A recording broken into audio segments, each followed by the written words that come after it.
போலீஸ்க்கே இன்னைக்கு பாதுகாப்பு இல்லைங்க.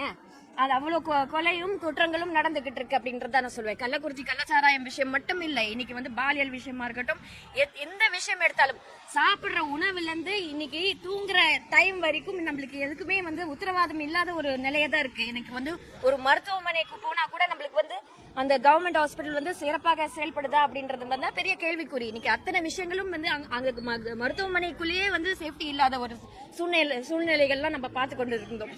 அப்படி இருக்கும்போது ஊடகங்கள் தான் இது வந்து கரெக்டா வந்து எடுத்து சொல்லணும். நம்ம குரல் கொடுத்துட்டு தான் இருக்கோம். ஆனா திமுக ஊடகங்கள் அவங்களோட என்ன பண்றாங்கன்னா, திமுக சார்ந்த ஊடகங்கள் எப்படி இது டைவர்ட் பண்ணலாம், மக்களோட பிரச்சனை எப்படி வந்து டைவர்ட் பண்ணி மக்களிடையே போய் சேர விடாம, ஓகே இவங்க ரொம்ப நல்ல ஆட்சி கொடுக்குறாங்க, டிசைனா போட்டோ ஷூட்டிங் பண்ணிக்கிட்டு இருக்காங்க. அதே மட்டும் இல்ல, சட்டசபையில போயாச்சுன்னா நையாண்டி தர்பார் நடத்திக்கிட்டு இருக்காங்க.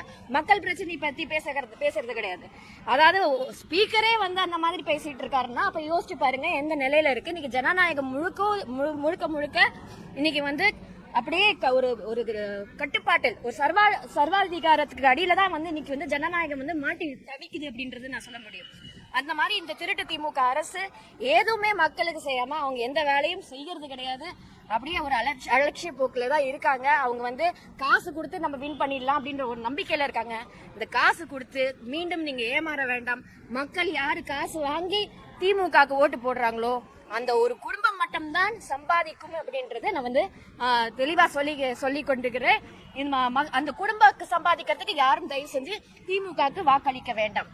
இங்க நம்ம மக்களிடையே நல்ல ஆட்சி, அதாவது கவர்மெண்ட்னா எப்படி நடக்கணும் என்ற ஒரு உதாரணமா இருந்த அனைத்து இந்திய அண்ணா திராவிட முன்னேற்ற கழகம் மட்டும்தான்.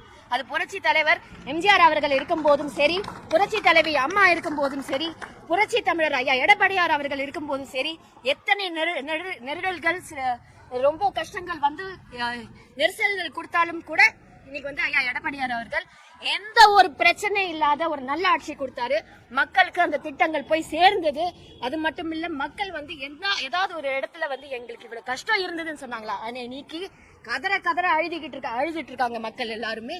ஆனா இது வந்து திமுக காதுல போய் சேர்றதே கிடையாது. ஏன்னா அவங்களோட முக்கியத்துவம் என்னன்னா, ஐயோ என்னோட அமைச்சர்கள் வந்து எப்போ எந்த இடி கேஸ்ல வந்து மாட்டுவாங்க, எப்போ ஜெயிலுக்கு போக போறாங்க, சுப்ரீம் கோர்ட் அடுத்த மினிஸ்டர் யார கீழே இறக்க போறாங்க, இந்த ஒரு கவனத்துல தான் இருக்காங்க. அவங்களோட சொத்தை எப்படி காப்பாத்தலாம், அந்த அடுத்த நம்ம 26 எலெக்ஷனுக்கு எப்படி நம்ம வந்து காசு சம்பாதிச்சு அந்த 1000 ரூபாய் எப்படி நம்ம திருட்டு காசே வந்து திருப்பி மக்கள் கிட்ட கொடுத்து எப்படி ஜெயிக்கலாம், திருப்பி நம்ம சொத்தை எப்படி காப்பாற்றலாம், இதுதான் அவங்களோட நோக்கமே தவிர இது முழுக்க விரட்டி அடிக்கிறதுக்கு நாங்க தயாரா இருக்கோம்.